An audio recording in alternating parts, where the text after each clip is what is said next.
ಬಿಜೆಪಿಗೆ ಗರ್ವಾಪ್ಸಿ ಆಗ್ತಾರ ಜಗದೀಶ್ ಶೆಟ್ಟರ್? ಗರ್ವಾಪ್ಸಿ ಪ್ರಶ್ನೆಯೇ ಇಲ್ಲ ಅಂತಿದ್ದಾರೆ ಜಗದೀಶ್ ಶೆಟ್ಟರ್. ನನಗಾಗಿರುವ ಅಪಮಾನವನ್ನ ನಾನು ಇನ್ನೂ ಮರ್ತಿಲ್ಲ. ನನ್ನನ್ನ ಬಿಜೆಪಿಗೆ ಸೇರಿಸಿಕೊಳ್ಳೋದು ಹಲವು ನಾಯಕರ ಒತ್ತಾಸೆ. ನಾನು ಬಿಜೆಪಿ ತೊರೆದ ನಂತರ ಆಗಿರುವ ಹಾನಿಯ ಬಗ್ಗೆ ಮನವರಿಕೆಯಾಗಿದೆ. ಈ ನಿಟ್ಟಿನಲ್ಲಿ ಕೆಲವರು ನನ್ನನ್ನ ವಾಪಸ್ ಕರೆತರೋ ಪ್ರಯತ್ನದಲ್ಲಿದ್ದಾರೆ. ಇವು ಜಗದೀಶ್ ಶೆಟ್ಟರ್ ಹೇಳಿಕೆ. ಯಾರೇನೇ ಪ್ರಯತ್ನ ಮಾಡಿದ್ರು ನಾನು ಬಿಜೆಪಿ ವಾಪಸ್ ಆಗಲ್ಲ ಅಂದಿದ್ದಾರೆ. ಮಾಹಿತಿ ಬಂದಿದೆ, ತಮಗೊಂದು ಬಿಜೆಪಿ ಅವರು ಮತ್ತು ಘರ್ ವಾಪಸ್ಸಿಗೆ ಬಿಗ್ ಆಫರ್ ಕೊಡ್ತಾ ಇದ್ದಾರೆ.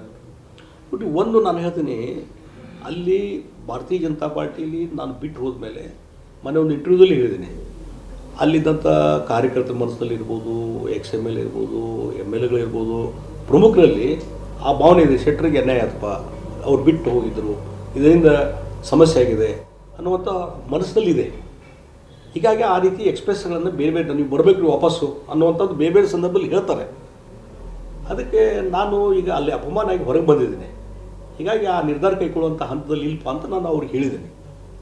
ಅಲ್ಲ, ಪ್ರಭಾವಿ ನಾಯಕರು ಏನಾದರೂ ಒಂದು ದೊಡ್ಡ ಮಟ್ಟದಲ್ಲಿ ನಾನು ಕೂಡ ಇನ್ನೂವರೆಗೆ ಯಾರೂ ಸಂಪರ್ಕ ಮಾಡಿಲ್ಲ, ಅದ್ರ ಬಗ್ಗೆ ಯಾವುದೇ ಚರ್ಚೆ ಮಾಡಿಲ್ಲ.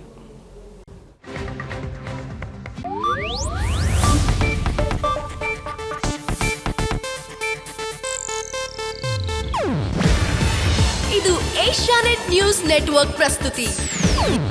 ನೀವು ನೋಡ್ತಿದ್ದೀರಾ ಏಷ್ಯಾನೆಟ್ ಸುವರ್ಣ ನ್ಯೂಸ್.